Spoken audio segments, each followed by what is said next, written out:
takkan ku ragu, tetap langkahku. Shalom jemaat yang terkasih. Berikut ini ada sebuah renungan yang untuk kita renungkan di tengah kondisi kita harus saling menjaga jarak satu dengan yang lain. Kiranya ini menguatkan kita semua. Dan kuasamu. Saudara-saudara, himbauan untuk melakukan social distance atau yang sekarang diubah istilahnya menjadi physical distance membuat hidup kita menjadi berbeda dari biasanya. Tetapi itu semua kita lakukan tetap dalam kerangka untuk melawan, untuk memutus mata rantai penyebaran virus corona. Bahkan beberapa gereja atau bahkan sebagian besar gereja pada hari Minggu yang lalu tidak mengadakan ibadahnya di gedung gereja untuk meminimalisir pertemuan antar orang. Tapi ibadah dilakukan di rumah masing-masing bersama dengan keluarga. Tentu kita merasa hal ini sangat berbeda, sangat tidak nyaman, tidak menyenangkan karena kita tidak bisa berjumpa dengan orang-orang yang kita kasih untuk sementara waktu.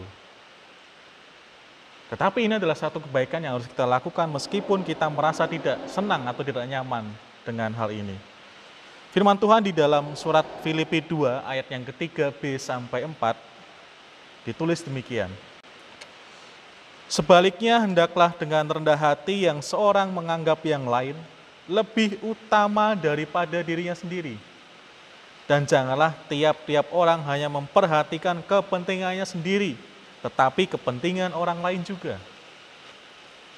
Di dalam kondisi darurat corona ini, firman Tuhan ini mengingatkan kepada kita akan makna kasih yang lebih mendalam lagi.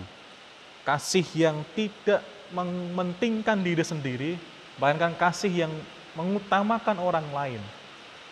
Dan apakah itu berarti bahwa kita diajak untuk tidak usah mementingkan, tidak usah memikirkan diri sendiri?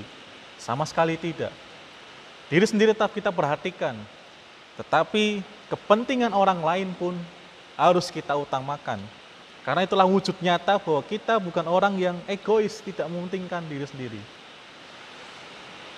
Bahwa hidup kita memang bukan hanya untuk diri kita sendiri. Saudara-saudara yang terkasih, di tengah kondisi yang sulit ini, menjaga jarak dengan orang lain itu bukan hanya berarti kita tidak mau tertular virus corona. Tapi dengan firman Tuhan yang kita baca tadi, kita memaknainya bahwa kita juga tidak mau menjadi orang yang menulari virus itu kepada orang lain.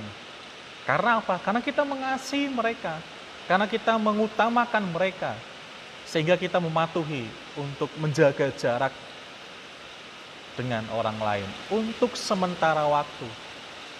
Oleh karena itu, saudara-saudara yang terkasih di dalam Tuhan, percayalah, meskipun sementara waktu kita harus berjarak dengan orang lain, bahkan dengan orang yang kita kasihi, bukan berarti kita tidak mengasihi mereka.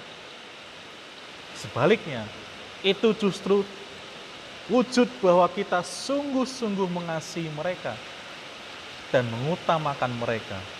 Dan percayalah, ketika kita semua tetap taat mengasihi orang lain dengan cara yang seperti ini, Tuhan pun akan menolong kita untuk lepas dari kondisi yang sulit ini. Tuhan beserta kita.